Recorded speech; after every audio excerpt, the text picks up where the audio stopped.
comment comprendre cette sortie même de la chef de la diplomatie française où elle souligne que la junte au pouvoir ne fait que, je cite ses propos, la junte au pouvoir au Mali ne fait que vivre des échecs en échecs. Je crois qu'elle est perdue complètement. Vous savez, la France, celui qui ne connaît pas l'histoire de la France ne peut pas comprendre la France.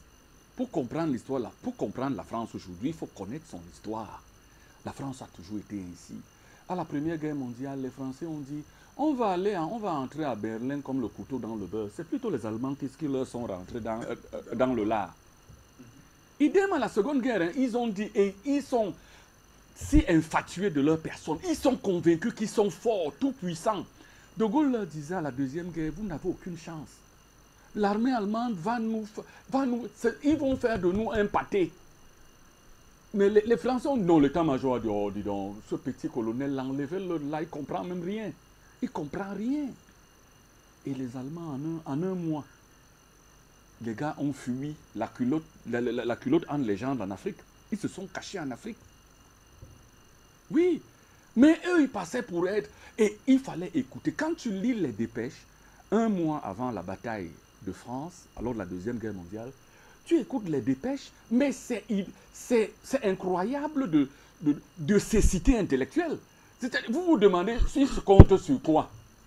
Ils comptent sur quoi pour lutter contre les Allemands? Les Allemands sont supérieurs sur tous les côtés. Les Allemands ont les chars, les Allemands ont l'artillerie, les Allemands ont les avions. Mais eux, ils n'ont rien. Mais voilà des gens qui arrivent à dire aux Allemands que si vous bougez, aux nazis, que si vous bougez, on vous frappe. C'est ce qu'ils font aux Russes. Ils disent, le président Macron, il dit aux Russes que si les Russes attaquent l'Ukraine, eux, ils vont intervenir. Vous vous demandez, mais qu'ils vont faire comment? Ils ont quoi pour intervenir? Vous posez bien la question que ceux-là, ils ont quoi pour intervenir? C'est une cécité. C'est ça, c'est la vantardise, la petite vantardise du français, qui croit qu'il existe, alors qu'il n'existe pas. C'est un pays qui n'existe pas.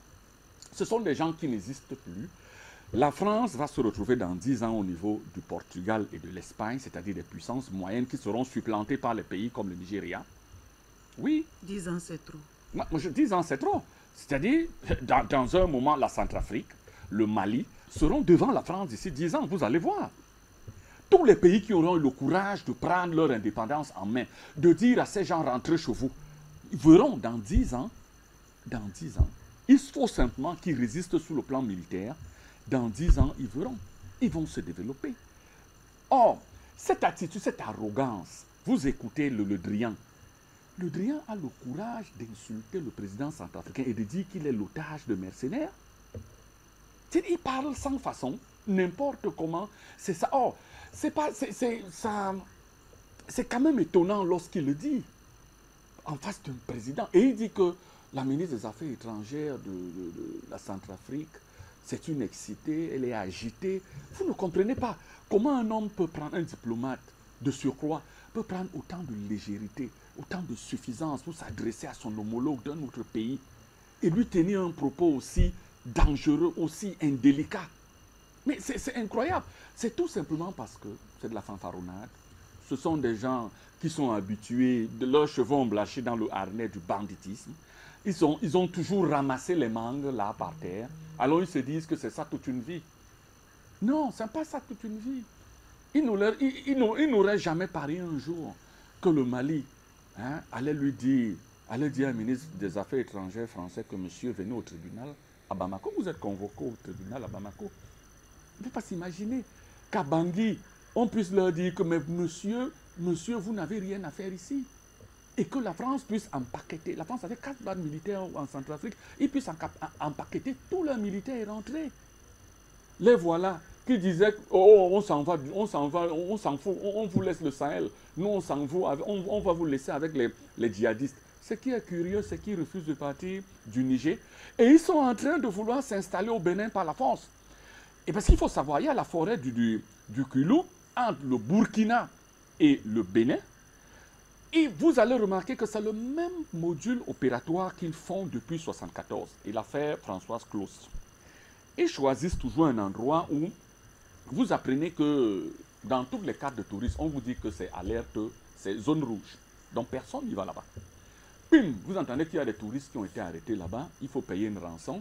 Et quand on paye la rançon c'est les armes et l'argent, ça a donné les armes, ça a créé deux bandits, Boukouni, Ouédé et Hissène Habré. Le Tchad se retrouve dans cette situation. Regardez bien, ça on était dans les massifs du Tibesti.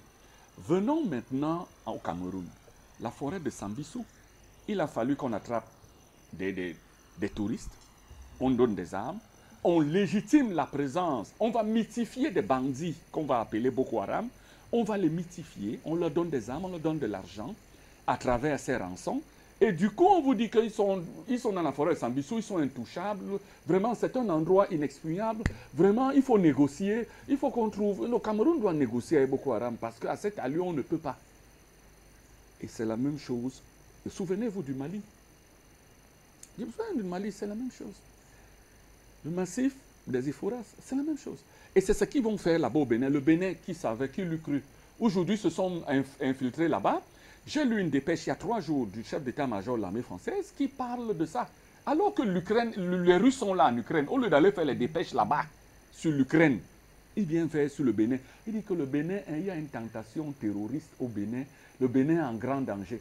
Le président du Bénin, comme eux, ils aiment jouer. Il est allé en France comme le roi Henri.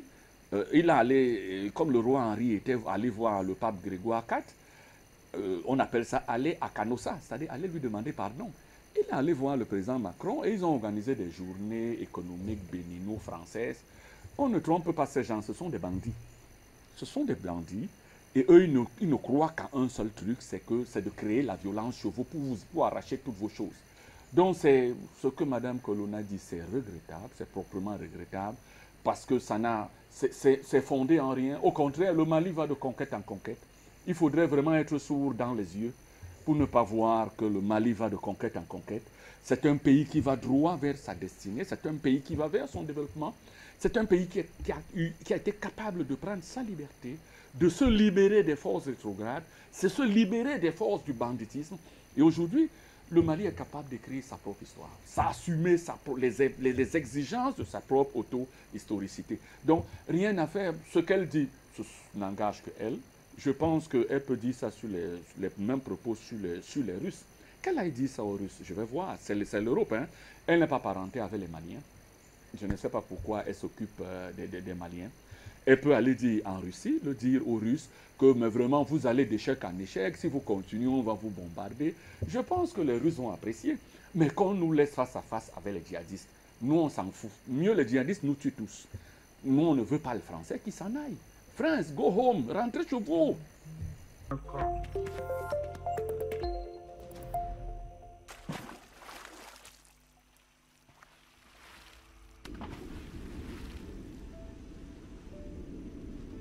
Afrique Média.